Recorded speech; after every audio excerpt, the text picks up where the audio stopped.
자, 안녕하세요. 모의고사들은 잘 보셨어요?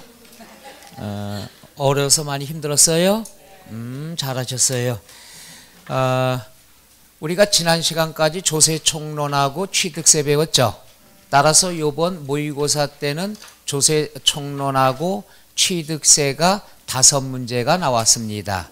조세총론 2문제, 취득세 3문제. 그 5개는 맞아줘야 되는데, 물론 요약집에 없는 게 있는데 요약집에 있는 것만 공부하면 없는 건 해당이 안 되니까. 그래서 간단하게 모의고사를 얼마나 잘 봤나, 간단하게만 요약 설명을 해줄게요. 5개만 배웠던 거니까. 프린트 없어도 돼요. 없어도 되고, 뭐가 나왔느냐 그러면은 여기는 매각 거지만 딴 데는 또 방문각 걸 봐요. 딴 데는 또 다른 거 보고 아주 돌아버리겠어 내가. 그걸 일일이 해설하려니까. 내용은 똑같은데 첫째가 뭐가 나왔냐면 가산세가 나왔거든요. 가산세가 나왔는데 가산세는 뭐냐 하면 여기서 포인트는 우리 맨날 했잖아요. 과소신고 몇 프로? 10%, 무신고 20%, 사기 40%. 그리고 요거 얘기했죠. 감면이다. 국세를 감면을 한다, 지방세를 감면한다 할 때 지방세를 감면하면 지방세만 감면하는 거지 가산세는 감면할 수 있다 없다? 없다. 벌칙이라고 그랬잖아. 따라서 그게 답이 되는 거죠. 몇 번이에요? 그렇죠. 3번이 된 거죠. 모르면 3번이니까. 이건 우리가 했잖아요. 괜찮아. 한 번 듣고 다 100% 이해하면 사람이 아니죠. 틀려도 괜찮아요. 실전이 중요한 거죠. 그리고 여기 보니까 이번 시험에 안 나올 것들도 여러 개 들어가 있어요. 그런 건 다 틀려도 괜찮은데, 그 다음에 또 뭐가 있느냐 그러면은 취득가액, 취득가액에 포함한다, 제외한다. 우리 했었죠? 우리가 연부이자다 그랬으면 법인은 포함하고 개인은 안 된다 그랬죠. 그 다음에 중개수수료, 중개사에게 주는 수수료도 기본서에서 했습니다. 법인이면은 인정해 주지만 개인이면 조작 가능성이 있으니까 포함이 안 돼요. 따라서 1번에 보니까 중개수수료인데 앞에 법인이 아닌 자 이렇게 나왔죠. 개인에게 지급되는, 개인이 지급하는 공인중개사 수수료는 조작 가능성이 있으니까 포함한다, 제외한다? 제외한다. 또 할부이자, 연부이자도 법인은 인정하지만 개인은 조작할 수 있으니까 포함한다, 제외한다? 제외한다. 그래서 여기는 공인중개사 수수료인데 법인이 아닌 자 이렇게 나왔으니까 조작 가능성이 있어 포함할 수 없다. 그래서 1번이 됐죠. 기억나요? 앞으로 안 틀리면 되는 거야. 그 다음에 뭐가 있느냐 그러면 프린트 안 봐도 돼요. 거기 뭐가 있냐 그러면 여기 나와 있죠. 보증인 내가 강조했죠. 보증인은 납부만 보증 쓰는 거라고 그랬죠. 근데 과거의 시험에 신고와 납부, 실전엔 신고가 안 보인다고 그랬잖아. 그 얘기 기억나요? 이놈이 그놈이야. 여기 보증인은 신고와 납부를 보증한 자를 말한다. 맞아요? 틀려요? 틀려요. 이놈이 답이 되는 거지. 예? 아닌데 2번인데. 왜 이렇게 막 던져? 제 말 이해 가요? 그러니까 우리가 했던 내용 중에서 항상 이걸 제가 출제한 게 아니잖아. 보증인 하면 납부만 보증 쓰는 거야. 그럼 시험에 신고와 납부. 그럼 신고는 안 보인다는 얘기죠. 이건 틀릴만한 문제는 아닌데 눈에 안 보이는 분들, 연세가 있어서 눈이 침침한 분들, 이런 분들은 틀려도 이해하죠. 그래서 조세총론 2문제가 가산세. 가산세는 감면 있다 없다? 없다. 어떨 때만 나오냐 그러면 우리가 기한 후 신고, 수정 신고 때만 가산세 감면이 있어요. 지방세를 감면한다? 지방세만 감면해. 가산세는 안 되죠. 2번째는 보증인에 대한 설명. 요 2개가 조세총론 2문제예요. 요거 틀리면 사람이 아니문이다. 그 다음에 취득세가 나왔는데 표준세율 나왔어요. 표준세율은 요번 시험에 작년에 출제가 돼서 올해 가능성 없다고 그랬죠. 근데 낸 거야 그냥 막. 이건 틀려도 되지만 숫자는 외우면 쉬워요. 못 외우면 무지 어렵고. 이건 세율은 함정이 없어요. 그래서 여기서 보니까는 뭐가 나왔느냐 그러면 우리가 요번에 새로 나온 게 있다고 그랬죠. 개정된 거. 4주택 이상. 4주택 이상은 몇 프로라고 그랬죠? 몇 프로? 4% 사주택이니까 올해 개정됐다고 그랬잖아. 근데 여기는 3% 이렇게 나왔어요. 따라서 요 4주택 이상이다 그러면 세율은 몇 프로가 된다? 4%. 올해 개정됐다고 기본세에서 설명해 줬는데 기억나요? 안 봤구나. 요약집에 안 써줘서 잘했어요. 이제 하면 되겠죠. 그 다음에 거기 나온 거 보면 납세 의무자. 이건 나올 가능성이 높다고 그랬죠. 지문에 답이 있다고 그랬죠. 틀리면 사람이 아니문이다. 그렇죠?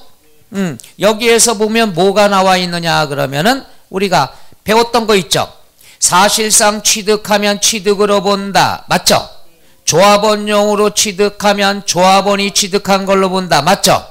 그 다음에 직계비속, 직계존속은 보지 말라고 그랬죠. 뒤에 사건이 매매. 가족끼리 나오면 증여로 판단할까봐 보지 말라고 그랬잖아. 매매, 경매, 공매, 교환 이게 포인트죠. 그럼 매매가 나왔으면은 가족이라 하더라도 우리가 유상으로 본다 안 본다? 본다. 근데 여기는 증여로 본다. 이렇게 틀게 나왔잖아. 그러니까 배우자 직계존속은 절대 안 읽어봐도 돼요. 뒤에 그걸 숨기려고. 매매, 교환, 경매, 공매는 무조건 가족이나 남이나 뭐가 되죠? 유상으로 보는 거. 기억나요? 여기에 보면 틀린 분은 이렇게 들죠. 직계비속이 가족이구나. 마지막에 증여로 본다. 맞아요? 틀려요? 틀려요. 중간에 매매. 기억나나요? 납세 의무자 틀리면 안 돼요. 그거 나왔고. 그러면 취득세 마지막 하나. 마지막 하나가 없나? 하나, 둘. 양부차이니까 필요가 없고. 쭉 보니까 다 됐네. 취득가액에 포함한다 안 한다. 그거 했고요. 표준세율 나왔고요. 납세 의무자. 취득세 3개 나왔잖아요. 그 다음에 가산세. 그 다음에 또 하나 뭐죠? 보증인이란 설명. 그래서 5개야. 요 5개는 해볼 만한데. 그죠? 5개만 맞았으면 충분해. 그 다음에 오늘 배울 게 등록면허세, 그 다음에 재산세 4문제짜리거든요. 그러니까 오늘까지 설명을 잘 듣고 모의고사 문제 풀어보면은 4문제가 나왔어.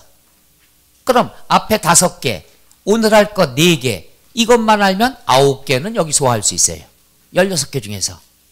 이따 한번 틀렸지만은 오늘 등록면허세 배우고 재산세 배우고 한번 봐봐요. 4문제. 등록면허세 하나, 재산세 3개. 그러면 이게 그놈이구나 알게 돼요. 뭔 말인가 이해가요? 그러니까 여유 있게 하나씩 해나가면 되죠. 처음부터 잘 맞으면 수험생이 아니에요. 처음부터 잘하면 대한민국에 불합격되는 사람이 있어 없어? 없는 거예요. 그렇기 때문에 5개만 맞았으면 우리 몇 개 목표했었죠? 안 했었나? 9개? 여보세요. 여러분 뭘 믿고 9개를 내가 예상을 해? 5개만 맞았으면 참 성공인데. 그죠? 배웠던 것만 알면 되는데 오늘 한 거 4개. 그럼 끝나는 거죠. 9개네. 그럼 다 틀려도 9개 맞으니까 여유 있잖아. 공부 가성비 대비해서. 공부 많이 했어요? 많이 한 분도 많겠죠. 자신이 없잖아 벌써. 공부 안 하고 몇 개를 바라는데. 그래서 다시 한번 해드릴게. 자, 그 다음에 우리가 나와 있는 게 등록면허세 보도록 하죠. 19쪽 나와 있습니다. 준비됐나요? 19쪽의 등록면허세는 범위도 짧습니다. 그리고 문제가 한 문제 정도에서 2문제 정도. 작년 대비하면 한 문제, 재작년은 2문제 이렇게 나왔습니다. 간단하죠. 자, 우리가 등록면허세 들어가요. 이따가 쉬는 시간에 틀렸던 아까 조세총론 2문제하고 재산세 3문제, 5문제 한번 검토해봐요. 갖고 왔어요? 안 갖고 왔구만 또. 옆에 써는 거 기웃대고 한번 봐봐요. 그럼 이게 그거구나. 왜 안 보였지? 이렇게 하면 돼요. 틀린 게 중요한 게 아니에요. 틀렸지만은 이제 이해하는 게 중요한 거니까 잘했어요. 빵점 맞은 분 있어요? 내가 짜장면 사드리려고. 그래요. 그 정도면 다 되죠. 답이 보이는데 뭐. 여러분 3월달이니까 안 보이는 거예요. 등록면허세. 자, 등록면허세다 그러면 거기에 총설 나와 있지만 거기 나와 있는 건 다 공부하실 필요 없어요. 뒤에 또 나오니까. 먼저 알아둬야 될 건 이것만 알아두면 되죠. 지방세 해당하더라. 지방세 중에서 광역시, 특별시 여기에서는 구에서 관리합니다. 따라서 서울특별시, 강남구 구에서 관리하죠. 인천광역시, 서구 구에서 관리합니다.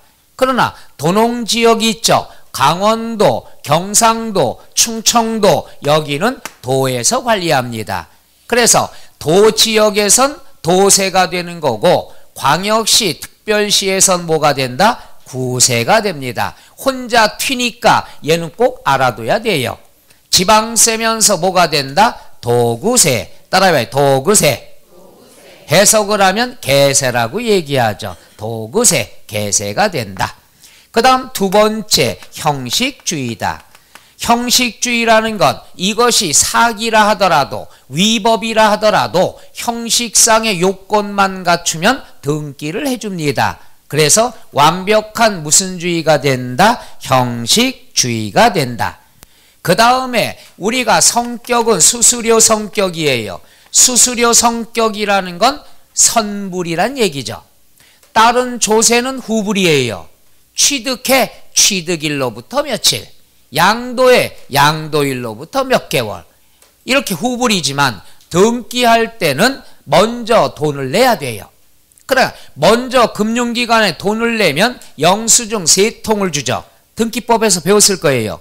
영수증 3통을 줘. 한 통은 납세자가 보관하고 2통을 등기국에 제출하면 등기국에서 한 부를 보관하고 한 부는 시군구에다 보내주겠죠. 그래서 시군구 한 통, 등기국 한 통, 납세자 한 통. 요게 바로 등록면허세가 됩니다. 그 다음 가장 결정적인 것, 수수료 성격이기 때문에 공짜가 있다 없다? 없다. 6,000원이 안 돼도 최소한 얼마를 징수한다? 6,000원. 공짜 제도가 없더라. 그래서 총설에 보면은 다 볼 필요 없어요. 1번 밑줄 지방세, 3번 도구세, 특별시, 광역시에서는 구세가 되고 그거 얘기한 거죠. 그 다음에 6번 밑줄 신고납부해야 되고 10번 수수료형이다, 성격이다. 6,000원이 안 돼도 뭘 걷는다? 6,000원. 13번 무슨 주의가 된다? 형식주의가 된다. 가산세는 미리 한번 해볼까요? 이따 나올 건데 과소신고, 무신고, 사기, 납부는 매일매일 붙죠. 하루에 10만 분의 얼마? 25. 취득세도 똑같고 등록면허세 똑같고 앞으로 양도소득세도 똑같습니다. 가산세는 그걸로 끝나는 거야. 나오면 틀리면 안 되는 거예요. 나올 때 됐다고 그랬습니다. 그 다음에 2번 납세의무자. 납세의무자는 두 번째 줄에 등기, 등록을 받는 자 또는 등기, 등록을 하는 자. 받는 자나 하는 자는 똑같은 거예요. 등기를 받으면 내가 내야 돼. 등기하면 내가 내야 돼. 따라서 딱 하나뿐이 없어. 공부할 것도 없어요. 등기, 등록을 받는 자가 납세의무자다. 납세의무자는 큰 의미 없습니다. 그 다음에 과세표준, 별 표시해야 되겠죠. 나올 가능성이 무지하게 높습니다. 과세표준. 그럼 얘는 공부할 때 어떻게 공부하느냐? 먼저 공식을 보도록 하죠. 공식은 과세표준 곱하기 세율은 뭐가 나오겠어요? 산출세액이 나오죠. 그러니까 과세표준을 어떤 금액으로 하냐 이거예요. 요거는 취득세와 똑같습니다. 그럼 취득세에서 또 2주 지났으니까 다 잊어먹었죠? 핑계김에 복습할게요. 이건 쓰지 마세요. 지울 거예요. 자, 우리가 취득세는 취득 당시의 가액이죠. 등록면허세는 등기 등록 당시의 가액. 등기 등록 당시의 가액대로 신고하면 신고가액이 뭐가 된다? 과세표준. 기억나요? 취득세는 취득 당시의 가액대로 신고하잖아. 그런데 신고를 안 했어. 신고를 안 했으면은 고지서 날라오죠. 고지서에 세금이 인쇄돼서 오죠. 그럼 신고도 안 했는데 정부는 어떤 금액으로 계산했겠어요? 1년에 한 번씩 국토부 장관이 전국의 땅값, 전국의 집값 결정해서 1월 달에 발표하는 금액, 기준금액 뭐라고 그랬죠? 그거 봐. 그러니까 그러면서 몇 개 맞길 다행해? 1년에 한 번씩 1월 달에 발표하는 금액을 뭐라고 그래요? 시가 표준액이라 하는 거 아니야. 지방세는 다 똑같아. 취득세, 등록면허세, 이따 배울 재산세 다 기준금액이야. 기억나요? 안 나지. 2주 전에. 그러니까 이건 외우지 말고 상식적으로 내가 신고해야 돼. 신고 안 했어. 신고 안 했으면은 기준금액으로 계산을 하죠. 기준금액을 뭐라 그런다? 시가 표준액. 그 다음 신고는 했는데 시가 표준액보다 미달하게 신고하면 뭐가 되죠? 시가 표준액. 둘 중에 어떤 금액이 되죠? 큰 금액이 된다고 그랬죠. 그럼 또 해보죠. 날짜가 여러 개 있으면 어떤 날? 금액이 여러 개 있으면 어떤 금액? 세율이 여러 개 있으면 어떤 세율? 그래, 이거는 신고가액과 시가표준 비교하는 건 취득세와 똑같은 거예요. 그 다음에 특례. 특례는 금액이 객관적으로 입증이 되면 사실상의 취득가액 처리하는 게 있다고 그랬죠. 입증된 거 뭐가 있어? 6개가 있어요. 6개. 취득세와 똑같아. 뭐뭐 시작. 법률은 또 뭐 되었죠? 이거는 요거에 의해서 입증되니까 그게 취득가액이야. 따라서 요 내용은 취득세와 등록면허세가 똑같은 거예요. 나올 때가 됐기 때문에 취득세에서 나올 때가 됐으니까 오늘 핑계김에 복습한 거예요. 기억날라고 그래요? 거짓말 하지 마요. 어제 세법 이거 책 찾느라고 어디다 뒀는지 처박아 뒀는지 찾느라 고생했죠? 그러니까 그러면서 많은 점수 바라면 안 되죠. 5개만 맞아도 여러분 아주 잘하신 거예요. 5개 맞췄나요? 네. 몇 개 맞췄어요? 5개? 그거 봐. 제대로 된 거야. 이제 떨어질 틈이 없잖아. 올라가기만 남은 거죠. 내가 얘기하면 우리가 요번에 3월 달에 들어와서 처음 배웠는데 문제를 다 맞출 수 있는다는 건 거의 불가능한 거예요. 당연하잖아. 이치적으로. 웬 욕심 부려?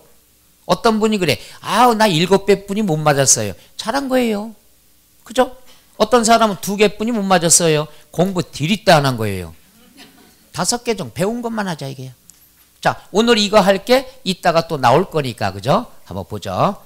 자, 그래서 요거는 취득세와 공통적이기 때문에 등록면허세에는 잘 출제가 안 돼요. 가끔 지문 하나씩 나와요. 그럼 똑같은데 왜 취득세만 넘겼냐? 취득세는 이것뿐이었거든. 그러니까 취득세는 낼 게 없어. 그러니까 요걸 주고 등록면허세 과세표준은 3가지가 있어요. 얘가 출제가 되는 거예요. 그러니까 얘는 등록면허세에서 출제가 되고 아까 시가표준액은 취득세에서 출제가 되고 그러니까 같이 공부하면 우리가 2문제까지도 맞출 수 있는 거죠. 요건 뭐냐 하면은 첫째, 과세표준이 채권 금액이 되는 경우가 있습니다. 채권 금액이 되는 경우가 있다는 게 요거죠. 보세요. 갑이라는 사람이 상가 건물 10억짜리 갖고 있어요. 은행에서 대출을 받았습니다. 7억을. 그럼 은행은 저당권을 설정을 해야 되겠죠. 그죠? 그럼 저당권 설정할 때 조공식에 의한 거야. 과세. 다 같이 공식 시작.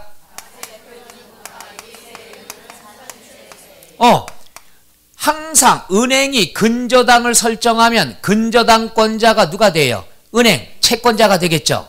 그럼 채권자가 신고하면 금액을 계산해야죠. 그럼 과세표준을 이걸로 할 거냐 이걸로 할 거냐 이거죠. 10억이에요 7억이에요? 싫어? 우리가 여기에서 보면 이 등록면허세도 상식선으로 접근하세요. 내가 저당권을 설정한다, 근저당을 설정한다. 이유가 뭐예요? 상식적으로 옹알이 되기 있기 없기. 그럼 내가 저당권 설정하는 의의가 뭐야? 그래도 채권하고 어려운 말 쓰지 말라니까. 내 돈 보호받으려고, 내 돈 뜯기지 않으려고. 그럼 내 돈이 7억이 과세 표준이 되는 거지 남의 재산은 신경 쓸 필요 있다 없다? 없다. 이게 첫 번째야. 이 등록면허세는 남의 재산은 필요 없어. 내 권리에 대한, 내 돈에 대한 보호를 받기 위해서 내 돈에 대해서. 내 돈이 바로 채권 금액이 된다는 얘기죠. 그런다 미리 설명할게요. 등록면허세 세율은 1000분의 2뿐이 없어. 외워버려. 등록면허세 세율 얼마? 1000분의 2. 그러면 140만 원 내면 되는 거예요. 따라서 과세 표준은 남의 재산은 필요 없다. 내가 받을 돈에 대해서만. 받을 돈, 이걸 유식한 말로 채권 금액이라 얘기하죠. 그럼 채권 금액은 외워야 되냐? 아니에요. 여러분이 딱 봐서 지문을 보면 답이 나와. 첫째, 금방 했죠. 저당권 설정. 저당권 설정은 왜 하는 거예요? 내 돈 보호받기 위해서. 받을 돈이 있으니까. 받을 돈이 채권 금액이죠. 아주 간단해요. 가압류, 가처분 같이 공부해. 가압류나 가처분 왜 해? 얘가 내 돈 안 주니까 받을 돈이 있다는 얘기죠. 이해가요? 외우면 절대 헷갈려서 안 돼. 책 6권을 외워야 되니까. 세법은 상식적으로 접근하면 되게 쉬워요. 가압류 왜? 내 돈 안 주니까. 그 다음에 마지막 경매신청. 아주 음악 소리 좋아요. 경매신청. 경매신청은 왜 합니까? 저놈 내 돈 안 주니까. 내 돈이 바로 채권 금액이죠. 이해 가십니까? 끝이야. 그럼 되는 거야. 해서 네 가지는 과세 표준이 받을 돈이 있으니까 받을 돈이 되는 거죠. 이해 가세요? 그런데 우리가 요게 있죠. 요렇게 7억이다, 6억이다, 5억이다 금액이 일정하면은 요 금액이 돼. 그런데 얘가 조금 이상합니다만은 사채 써보신 분 없잖아. 사채는 어떻게 하느냐? 내가 1000만 원 빌렸다. 1억 빌렸다. 1억 빌렸으면은 1억에 대한 권리 설정 들어가는 게 아니에요. 6개월 빌리기로 했다. 6개월 동안에 고리대금, 고리이자 이거 포함해서 1억 빌리고 1억 5천, 1억 6천에 우리가 권리 설정해 줍니다. 그런 거 이해 가시나? 전 옛날에 사업하면서 그런 것도 써봤어요. 달러 이자라고 그러죠. 하루에 10%씩 붙는 거. 1000만 원 빌리면 하루에 얼마예요? 10만 원이래. 10%가 어떻게 10만 원이야. 하여튼 계산 뒷도 못해. 하루에 100만 원씩의 이자가. 그러니까 그런 거 빌릴 땐 이틀, 하루, 3일 급한 자금. 그때 빌립니다. 그걸 달러 이자라는 표현을 합니다. 10%부터 하루에. 전 그런 것도 써봤어요. 그리고 독촉은 뒤따요. 빌려주자마자 집에 사무실 들어오면 전화가 와요. 이자 준비하라고. 이 정도로 무서운 겁니다.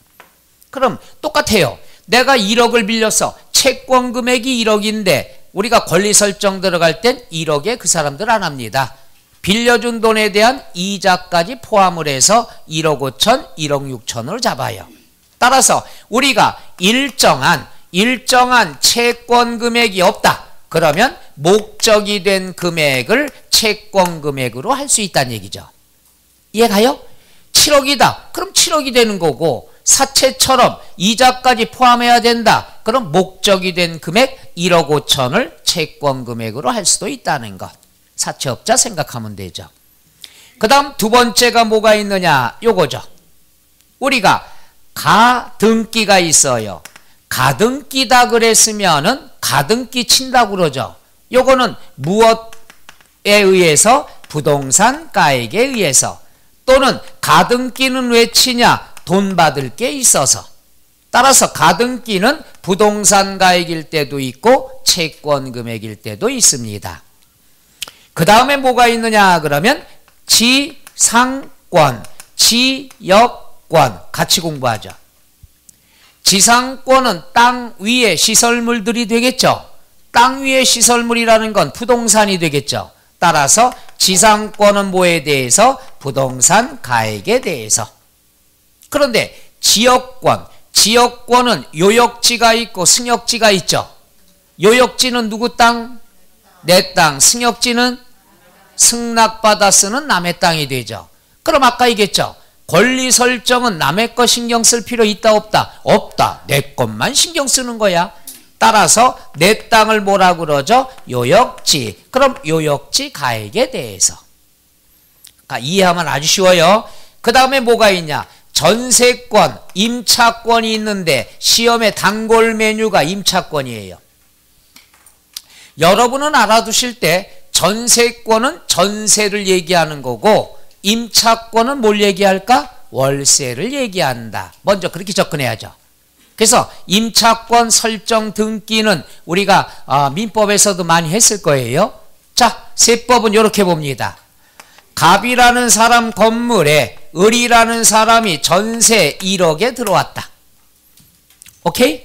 그럼 상가가 뭐 10억짜리다. 뭐 의미 없어요. 을이 전세로 들어온 세입자다 그러면 전세 보증금이 얼마 있죠? 1억. 이거 보호받아야 되겠죠? 그래서 아파트나 상가 전세 들어가면 무슨 권리 설정하죠? 전세권 설정하죠. 전세권 설정은 두 가지가 시험에 나와요. 첫째, 전세권 설정은 누가 하는 거냐? 갑이에요? 을이에요? 그렇죠. 이건 상식이지. 전세 들어간 사람이 자기 돈 보호받기 위해서 하는 게 권리 설정 아니야. 부동산 소유자가 권리 설정해줘요? 아니야. 전세 세입자가. 그러면 요 전세 보증금 1억은 이사 갈 때 찾아갈 수 있어요? 없어요? 있죠. 그러니까 이 과세표준은 얼마에 대해서? 1억에 대해서. 그래서 전세권은 전세보증금. 전세보증금을 뭐라고 얘기하느냐? 전세금액이다. 이렇게 얘기하죠. 해보자. 전세금액. 그럼 월세는 어떻게 하느냐? 보세요. 병이라는 사람이 월세 들었는데 월세 보증금이 얼마냐? 1억이다. 월세 보증금을 우리가 세법에서 임차보증금이라고 그래요. 뭐라고 그래요? 임차보증금. 그 다음에 월세, 월임대료가 되겠죠. 월임대료가 500만 원이다. 1억에 500만 원이다. 1억을 보증금 걸고 500만 원 매달 내죠. 그러면 월세 보증금 1억은 이사 갈 때 찾아갈 수 있어요? 없어요? 에? 거봐, 상식이 없다니까. 월세 보증금은 그때 달라요. 왜? 월세가 밀리면 까고 줄 거 아니야. 이해가요? 그러니까 월세 보증금은 인정을 못하는 거야. 만약에 월세 보증금으로 권리 설정 인정하면은 세입자가 월세 내요 안 내요? 안 내요. 야, 너 보증금 이거 너 법적으로 네가 보호해 준다고 했잖아. 그러니까 나 월세 안 낼래? 월세 안 내도 보호받으면 이사 갈 때 준다. 앞뒤가 안 맞는다는 얘기죠. 따라서 월세일 경우에는 보증금은 보호받지 못해요. 월세 밀릴 수 있으니까. 이럴 경우에 임차권은 월 임대차 금액에 대해서 계산해라. 따라해봐요. 월 임대차 금액. 민법에서는 월 임대차 금액에다 일정 개월수를 곱한 걸 임차권 설정 등기한다고 그랬죠. 민법도 못하는구나. 그러면 세법은 몇 개월 필요 없어. 보증금은 인정 못하고 월 임대차 금액으로 권리 설정 들어가야 된다. 민법에서는 여기에다 일정 개월수를 곱해서 계산한다. 이렇게 나오는 거예요. 그럼 시험에 뻔하죠. 시험에 왜 얘가 많이 나오느냐? 월 임대차 금액으로 나와요. 그럼 맞아요. 그 다음 몇 년 뒤에 출제가 될 때는 임차보증금 이렇게 나와요. 맞아요? 틀려요? 틀려요. 아니, 정답을 가르쳐 드릴게. 해서 우리가 등록면허세 과세표준 나올 때 제일 많이 나오는 게 임차권입니다. 임차권은 보증금 인정한다 안 한다? 안 한다. 그럼 뭐만 인정한다? 월 임대차 금액. 이해가세요? 그래서 오늘 우리가 등록면허세는 과세표준이 무조건 중요한 거예요. 그 다음 마지막 건수가 과세 표준될 때가 있어요. 해보죠. 건수. 건수는 한 건, 두 건, 세 건 수량을 얘기하죠. 그러면은 건수고, 건수는 뭐냐 하면은 세금이 건당 6,000원이 됩니다. 건당 얼마가 돼요? 6,000원이 되죠. 그러면 왜 이거는 건당 6,000원이냐? 결론부터 얘기하면 추가 등기를 얘기합니다. 무슨 등기? 추가 등기. 우리가 공깃밥 추가 얼마예요? 1,000원이죠. 이건 뭐야? 부대찌개 10,000원짜리 시켰는데 처음에 10,000원 내요. 근데 찌개가 남아서 공깃밥 추가해서 10,000원을 또 내면 이중으로 내는 거죠. 그래서 공깃밥 추가는 얼마? 1,000원. 등기도 똑같아요. 처음에 할 때는 과세 표준 곱하기 세율은 산출세액에서 세금을 내요. 그런데 두 번째 할 때는 건당 6,000원을 낸다는 얘기죠. 어떨 때냐 하면은 추가 등기가 뭐냐? 갑이라는 사람이 상가 건물 갖고 있는데 은행에서 7억을 대출받았다. 저당권 설정해야죠. 얼마에 대해서? 그럼 7억 곱하기 세율은 얼마? 1000분의 2, 140만 원 냈죠. 얘가 빚을 다 변제 갚았어. 빚을 다 갚았으면 등기부에서 지워야 되겠죠. 지우는 등기를 뭐라 그래요? 말소 등기가 되죠. 그러면 말소 등기는 이 상가 건물의 저당권 설정 등기 처음에 할 땐 140만 원 냈죠. 누가 냈어요? 은행이 냈죠. 말소 등기는 누가 해야 돼요? 소유자, 채무자가 해야 되겠죠. 자기 거니까. 그런데 똑같은 건물에 대해서 140만 원 냈어. 요걸 지우면 요 건물에 대해서 두 번째 하는 등기죠. 건물은 똑같잖아. 그럴 때 또 140만 원 내면 중복과세가 되겠죠. 그래서 두 번째 하는 등기는 건당 얼마 내면 된다? 6,000원 내주면 되죠. 추가 등기 개념 이해가요? 두 번째 하는 등기가 되는 거죠. 그래서 건수가 과세 표준이 되는 것은 우리가 말소 등기 지금 배웠죠. 그 다음에 토지의 지목 변경 취득세에서 배웠죠. 과거에 농지를 사올 때 등기했죠. 에? 요번에 택지 개발이 됐어요. 그럼 지목 변경 등기해야죠. 그럼 그 땅이 그 땅이죠. 옛날에 농지 살 때 등기했잖아. 이번에 그 땅에 대해서 두 번째 하는 등기, 추가 등기, 건당 얼마가 되죠? 6,000원. 이해가시나? no. 그 다음에 토지의 합필, 필지를 합쳤다는 얘기야. 갑이라는 사람이 농지를 샀어. 등기했겠죠. 또 인근 농지를 샀어. 등기했겠죠. 요걸 합필, 필지를 합필 등기를 해요. 그럼 옛날에 사올 때 등기했죠. 이번에 합치는 등기는 그 땅이 그 땅이죠. 추가 등기니까 건당 얼마 내면 돼요? 6,000원. 두 번 똑같은 물건에 대해서 두 번째 하는 등기는 건당 얼마다? 6,000원. 그 다음 건축물의 구조 변경 등기. 자, 갑이라는 사람이 상가 건물 갖고 있는데 경기가 요즘 좋아요 나빠요? 엄청 나쁘죠? 엄청 나쁜데 공실이 많어. 그래서 2층까지 내비로 두고 3층, 4층, 5층을 고시원으로 구조 변경 들어갔어요.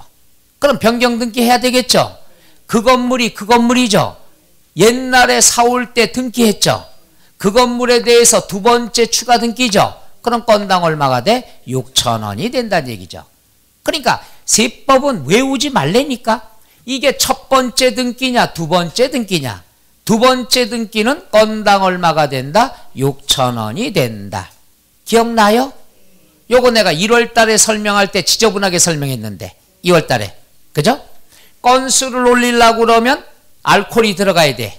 알코올이 들어가지만 구토 말지. 토하면 건수가 안 이루어져요. 그래서 우리가 토하면은 벌칙을 매기죠. 건당 얼마? 6,000원. 그래서 아침에 학원길 오다 보면은 저 기둥 밑에 6,000원, 6,000원, 6,000원. 그럼 아침마다 오자마자 대화가 자랑하라 이거야. 나 오늘 3건 봤어. 4건 봤어. 건당 6,000원이 된다. 구토 말지. 끝. 그래서 우리가 과세표준 요놈이 등록면허세만에 과세표준이 있으니까 아까 그걸 취득세에 양보한 거예요. 등록면허세 나오면 요게 나와요. 오케이? 그 다음에 거기 나와 있는 것 보면은 19쪽 맨 밑에 원칙 나왔죠. 원칙은 등기 등록 당시의 신고가액인데 그 옆에 잘 봐요. 따라해. 감가상각. 감가상각은 가치가 줄어드는 거죠. 그럼 여기 봐요. 여기다 감가상각이다 그러면 우리가 상식적으로 감가상각은 가치를 감소해서 없애는 거야. 감가상각을 하면 금액이 변경되죠. 변경된다는 건 올라갈까요? 내려갈까요? 그래, 그게 상식이야. 칠판이 처음에는 1,000만 원 줬어. 사용하면서 가치가 떨어졌어. 가치가 떨어져서 700만 원이 됐어. 그럼 앞으로 요 칠판의 가액은 얼마짜리가 되죠? 700만 원. 변경된 가액이 된다는 얘기죠. 당연하잖아요. 그 다음에 자산 재평가가 있어요. 해보자. 자산 재평가. 재평가라는 말은 금액이 좋아졌을까요? 나빠졌을까요? 상식적으로. 사회에서 얘기잖아. 가치가 떨어지면은 감가라고 얘기하지만 재평가다 그러는 건 과거에 그것에 대한 걸 다시 평가했다는 건 좋아졌다는 얘기죠. 전직 대통령 어떤 분은 욕을 많이 먹었는데 지금에 와서 보니까 그때가 경제가 좋았었다. 이게 재평가죠. 좋게 보는 거란 얘기야. 따라서 재평가를 했으면 이분이 딱 봤을 때 처음에는 한 10점 맞겠다. 미안해. 예를 들어서 본심이지만 10점 맞겠다 했는데 이분이 90점을 맞았어. 그럼 이 사람 다시 보이죠. 그럼 이분은 앞으로 10점으로 보는 게 아니라 몇 점으로 봐요? 90점. 따라서 재평가를 하면은 재평가 후에 금액이 인정이 되죠. 바로 이게 시험의 포인트야. 재평가하면 재평가 전을 봐요? 재평가 후를 봐요? 당연히 후를 봐야 되겠죠. 그래서 시험에 나오는 게 뭐냐? 재평가 전으로 많이 나와요. 아주 유치해 죽겠어. 그러니까 이렇게 따져보면 돼. 감가상각을 하거나 자산 재평가를 했으면 금액이 달라지죠. 그럼 달라진 금액, 변경된 가액이 과세 표준이 되죠. 오케이? 특히 재평가다 그랬으면은 재평가 전이 중요한 게 아니라 뭐가 중요하다? 재평가 후가 중요하다. 따라서 거기 나왔죠. 감가상각, 자산재평가 등의 사유로 가액이 변경됐으면 밑줄 변경된 가액 동그라미 재평가 후에다가 동그라미. 그러니까 요건 그 글자 하나 찾는 게 시험의 포인트예요. 재평가가 나왔다 그러면 재평가 전은 된다 안 된다? 안 된. 뭐가 된다? 재평가 오케이.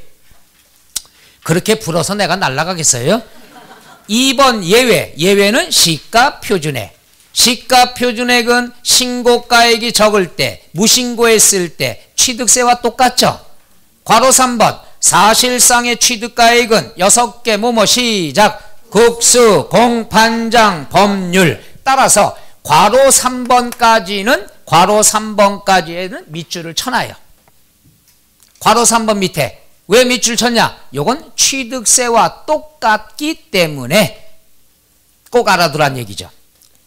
그 다음에 괄호 2번 채권금액. 채권금액은 받을 돈이 있다는 얘기죠. 가처분, 가압류, 경매신청, 저당권. 그런데 밑줄 일정한 채권금액이 없으면 아까 얘기했죠. 사채. 그럴 때는 동그라미 목적이 된 금액을 채권금액으로 인정한다. 1억 빌리고서 1억 5천에 이자까지 포함해서 목적된 금액이 나오면 1억 5천을 채권금액으로 본다는 얘기죠. 오케이? 기타 가등기는 채권금액 부동산가액. 그 다음에 전세권은 우리가 납세 의무자랑 같이 합니다. 전세권은 누가 되죠? 전세권자. 어떤 금액에 대해서? 전세금액. 지역권은 요역지 가액 옆에 짝대기 긋고 거기에다 지역권자. 그럼 납세 의무자 같이 공부하는 거예요. 그 다음에 지상권, 부동산가액, 짝대기 긋고 소유자. 지상권은 소유자가 납세 의무자가 되겠죠. 임차권, 동그라미 월임대차 금액, 동그라미 월임대차 금액, 요거 짝대기 긋고 임차인.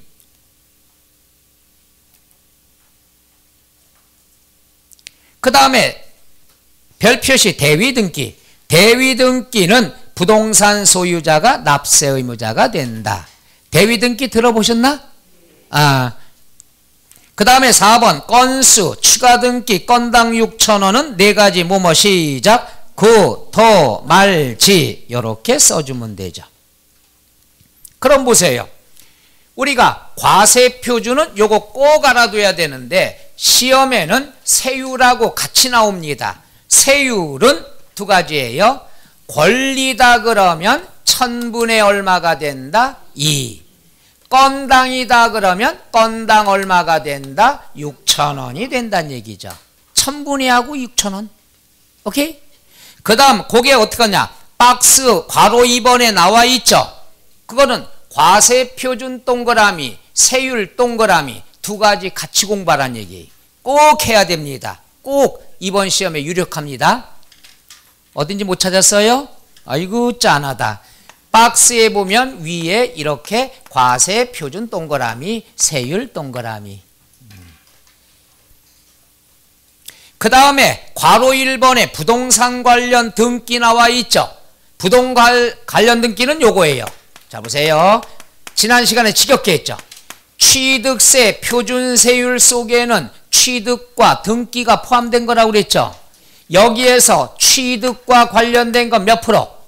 그럼 빼면은 등기에 관한 것만 나온다는 얘기죠. 따라서 등록면허세 이거는 외울 필요 없어. 취득세 세율 외웠으면 2%만 빼주면 되니까. 예를 들어서 매매가 있다. 매매가 4%다 그러면 2% 빼주면 등록면허세 세율은 몇 프로? 2%. 상속이 나왔다. 상속이 2.8%다. 2% 빼주면 등록면허세 세율은 몇 프로? 0.8%. 오케이? 아니야. 원시취득. 원시취득이다 그랬으면은 우리가 2.8%. 여기에서 2% 빼면은 등록면허세 0.8%. 이해가요? 노. 공유물 분할, 재산 분할은 2.3%인데 2% 빼주면 등록면허세 얼마? 0.3%. 그러니까 등록면허세 물어보면 몇 프로만 빼줘라? 2%. 어디에 대해서? 취득세 표준세율에서. 끝. 이러면 되겠죠. 그래서 거기에 보존등기 0.8%가 어떻게 나온 거예요? 취득세 표준세율 2.8%에서 몇 프로 뺐다? 2%. 그래서 0.8% 남은 거죠. 그러니까 등록면허세 세율을 물어봤다. 무조건 2% 빼주면 되는 거예요. 오케이? 그 다음 21쪽에 보면은 중과세율. 얘는 공부할 것도 없어. 중과세율은 3배뿐이 없어요. 3배. 핑계김에 복습합시다. 취득세. 설마 이거 또 쓰진 않겠죠. 취득세는 사치성은 몇 배? 과밀 몇 배? 대도시 몇 배? 그럼 3배면 뭐 뿐이 없어? 대도시 뿐이 없다는 얘기야. 대도시만 찾으면 동그라미 치면 돼. 따라서 괄호 1번에 동그라미 대도시, 괄호 2번 동그라미 대도시, 요 두 가지는 맨 위에 05번 중과세 세율 괄호 안에 동그라미 몇 배? 3배. 왜 3배야? 그렇죠. 그거 알면 끝나는 거야. 취득세, 등록면허세, 중과세. 등록면허세, 중과세는 3배뿐이 없어. 대도시뿐이 없다. 대도시 시험에 어떻게 나오는지 알아요? 대도시 100분의 200. 맞아요, 틀려요? 그래. 대도시니까 3글자란 얘기지. 얼마나 답 찾기 쉬워요. 근데 틀리면 어떻게 해? 대도시 다음 숫자가 나오면 숫자 몇 번째 봐라? 세 번째 보래. 왜? 한잠 자고 일어나서 보지. 대도시는 항상 3배. 숫자는 두 번째 보는 거야. 그러니까 대도시 보고 100분의 300. 200이네. 틀렸다. 이렇게 찾는 거죠. 찾는 건 너무 쉬워요. 나만 쉽나? 그럼 여러분 저기 시험 가서 꼭 붙고 싶어요? 알았어요. 그럼 수술해. 나랑 똑같이. 내가 들어가서 아마 그게 더 후회스러울걸? 그럼 내가 들어가서 저 다른 것도 잘해. 딴 거 잘해. 그러니까 붙고 싶으면 그러니까 누나 수술할게요? 수술해 나처럼. 그럼 내가 들어가서 봐주잖아요. 그렇지? 머리 스타일도 나처럼 하고 여기 주름살 만들고 짠하다 진짜 오늘.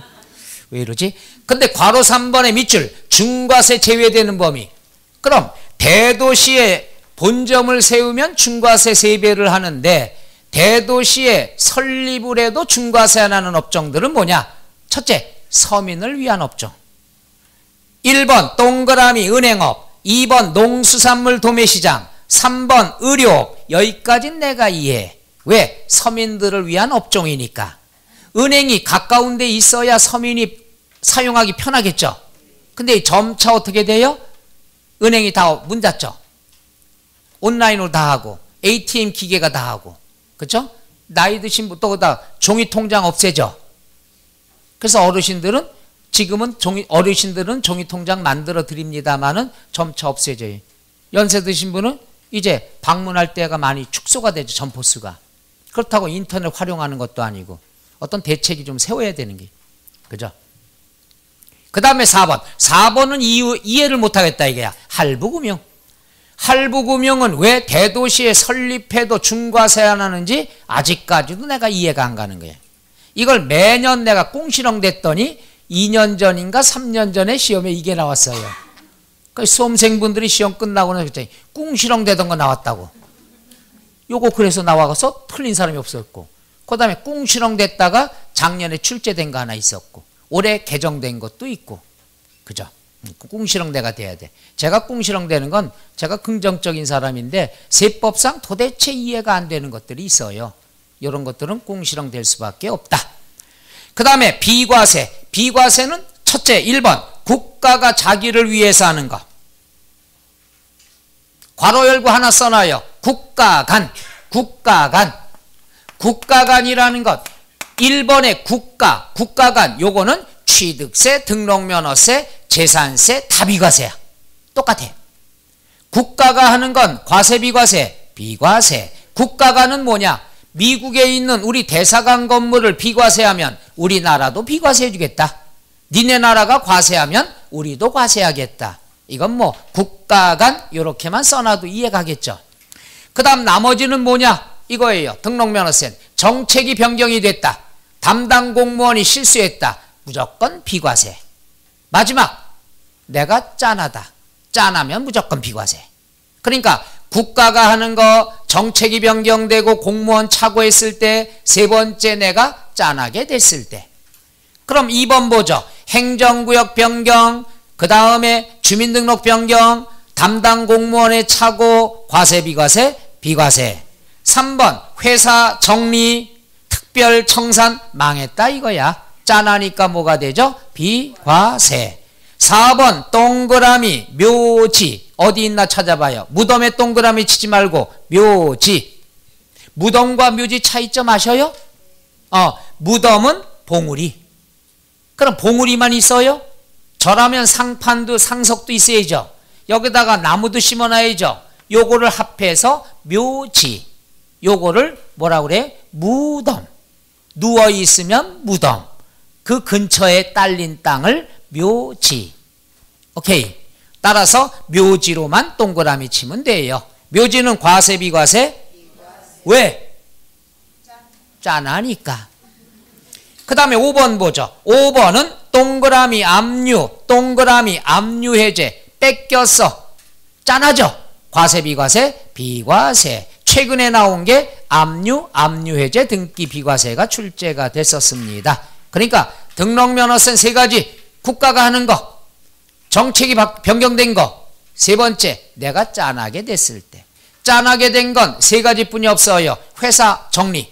그 다음에 뭐예요? 묘지. 또 하나 압류. 세 가지는 비과세가 되더라. 끝. 뒤로 넘어가 부가징수 나와 있죠. 1번 우리가 요거예요. 등록면허세, 납세지는 물건이 있는 곳 어디가 되죠? 소재지. 근데 납세지가 분명하지 않으면 어떡하느냐? 야, 너 등기 어디다 했어? 등기 어디다 했어? 등록관청에 뭐가 된다? 소재지. 그러니까 취득세, 등록면허세는 주소지가 없어요. 뭐만 있어요? 소재지. 괄호 1번 납세지가 분명하지 않으면 밑줄 뭐가 된다? 등록관청 소재지가 된다. 2번 같은 등록에 관계되는 재산이 둘 이상의 지방자치단체에 걸쳐 있다. 요거예요. 자, 땅이 있는데 일부는 인천, 일부는 서울에 돼 있어. 등기해야죠.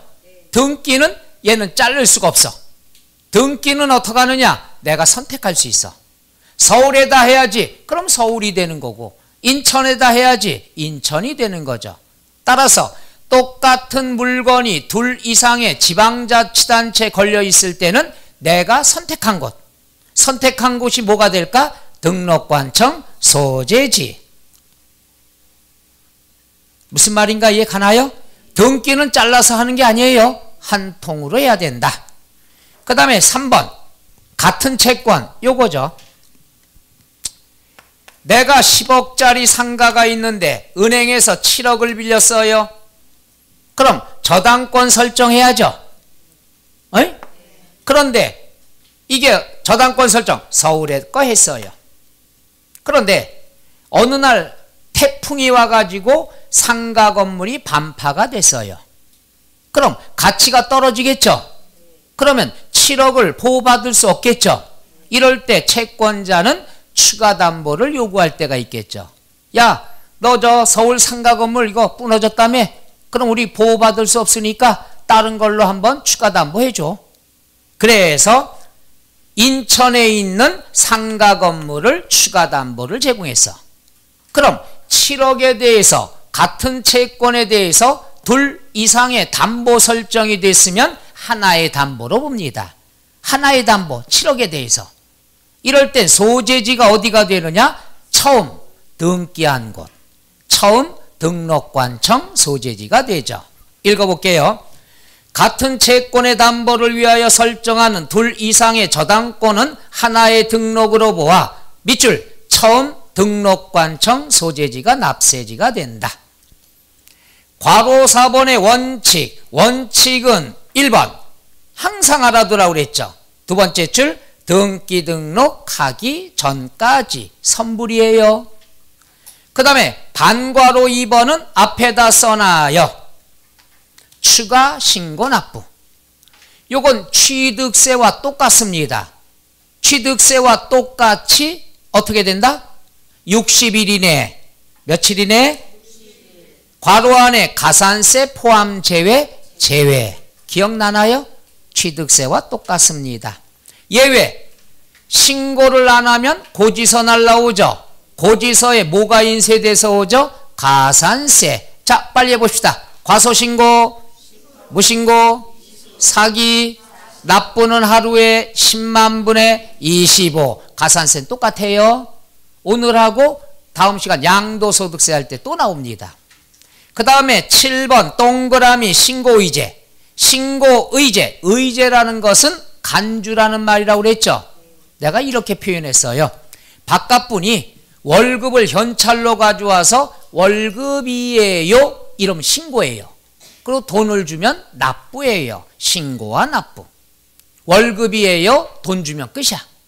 그런데 어느 날 갑자기 약주 한 잔 드시고 와서 10,000원짜리 돈다발을 콧잔등에 던지고 뛰쳐나갔어. 아무 말 없이. 아무 말이 없다는 건 신고 안 했죠. 근데 돈은 줬죠. 용서해요 안 해요? 해요. 바로 이게 신고의제야. 신고를 안 하고 납부 납부만 했을 경우에는 신고한 것으로 간주한다는 얘기죠. 따라서 가산세 부과는 한다 안 한다? 안 한다. 신고의제 이해 가요? 어려워요? 신고라는 제도는 납부를 하기 위해서 만든 절차예요. 돈 잘 거들라고. 요 신고의제는 앞에다 체크. 작년에 등록면허세 한 문제가 나왔는데 얘가 나왔어요. 따라서 이번 시험에 나올 확률이 없습니다. 형광펜 잘하면 뭐하노? 안 나올 거에다. 요게 나왔으니까 작년에 얼마나 웃겼겠어요. 그 시험 보고 난 다음에 수험생들의 합격자 모임에 그랬잖아요. 코피 나왔다, 코피. 맨날 내가 콧잔등에 던지고 갔다 그랬거든요.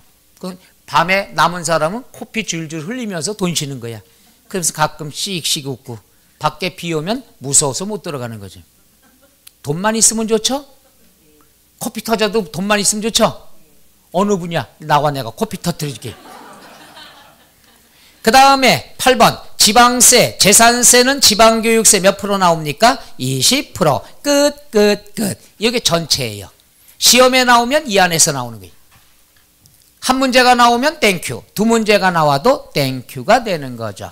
난 지금 두 문제만 나왔으면 좋겠다고 지금 기도하고 있어요. 교회 안 다니지만. 왜냐? 재작년 두 문제 나왔거든. 작년에 한 문제 나왔거든. 그래서 조세총론도 두 문제 아니면 세 문제가 번갈아 가면서 나오기 때문에 여기까지 해봤습니다. 따라해봐요. 등록면허세. 이해 가세요? 이해만 가면 되는 거야. 그 다음에 재산세 나온 건 10분간 쉬었다 할까요? 예.